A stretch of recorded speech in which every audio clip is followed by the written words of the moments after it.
Woke supremacy For decades, news. Americans are not happy with the Supreme Court. Public opinion plummeting since Roe was overturned. Back in January of 2021, 44% of voters felt positively toward the court. Only 19% had a negative view. But our new survey, conducted in August, shows positive feelings about the court dropping by nearly 10 points. Negative feelings about the court jumping 23 points. Those numbers not exactly shocking, given the court's decision is so deeply misaligned with where most Americans stand on allowing safe access to abortion care.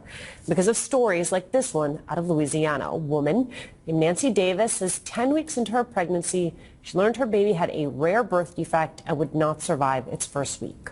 But due to the state's murky abortion restrictions, Davis tells the Daily Beast she will seek care outside Louisiana in the coming days. She's lost faith that doctors in her home state can protect her.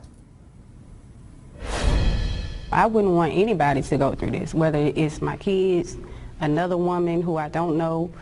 No woman should have to endure this. Nancy, far from alone, the Washington Post finds 1 in 3 women have lost access to nearly all elective abortions nationwide. Just this week, Idaho, Tennessee, and Texas enacted trigger laws banning nearly all abortions. So the question now, how do we restore these rights? Only Congress can, and that is if voters turn out in November to elect pro-choice candidates. New polling from Pew Research shows they might. 56% of voters say abortion is important in their midterm vote, and more than 60% of voters telling Pew that it really matters which party wins control of Congress this fall. With me now, Cristina Sinsun Ramirez, president of NextGen, and Aaron Huertas, communications director at Catalyst. Aaron, I got to ask you, before the ruling on Roe, you saw men outpacing women when it came to voter registration. Now, the New York Times shows an uptick. Women registering in these 10 states since the decision, they make up 55% of newly registered voters in those states. Aaron, I know you are not the data guy, you are the communications guy, but what are the voting trends you're noticing the closer and closer we get to midterms? That data is totally consistent with what we see in the battleground states. So in a normal election year, the voter registration would run evenly between men and women. After the Dobbs decision, we see a spike in voter registration for women. And that happens in the battleground states because people have agency. They know that their vote is going to make a difference. They engage with the electoral system. They get registered. They get ready to vote. In Kansas, that spike was even bigger. That was 70% because they had an anti-abortion ballot initiative that they needed to strike down. The important thing, too, is we also looked at it and, are these Democratic women, are these Republican women? It's largely Democratic voters who are contributing to this surge, including Democratic women and Democratic men.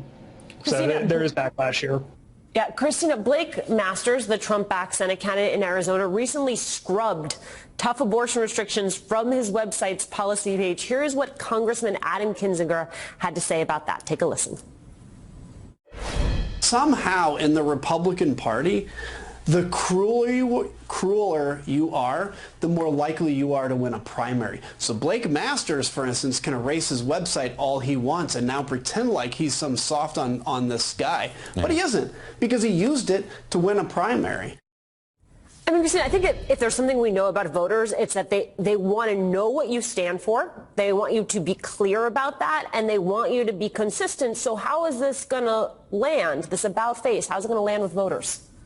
Yeah, I mean, I don't think voters are forgetting that Republicans are the ones that for years and years have been trying to outlaw and ban abortion. And now voters see just how extreme it is. We help mobilize young voters, and similarly, we're seeing across states a surge in voter registration, especially of young Democratic women. And they are repulsed by what the Republican Party is trying to do to take away rights that they've experienced their whole lives. And I think Republicans should be scared because 2 in 3 young voters have told us from the recent polling we did that they believe abortion is on the ballot this election. And from the New York Times to Harvard's youth voter poll, it's showing that we're expecting a youth voter turnout on par with what we saw in 2018, which helped deliver the House for Democrats and elect a slew of progressive candidates. Young people, women, it's very clear that they know which party is trying to outlaw and take our country backwards, trying to take away fundamental rights and freedoms, and that this is just the opening salvo, that they are coming not just for abortion, but they are coming for gay marriage and contraception. Aaron, we saw Biden and his White House coming in hot this week on 2 fronts.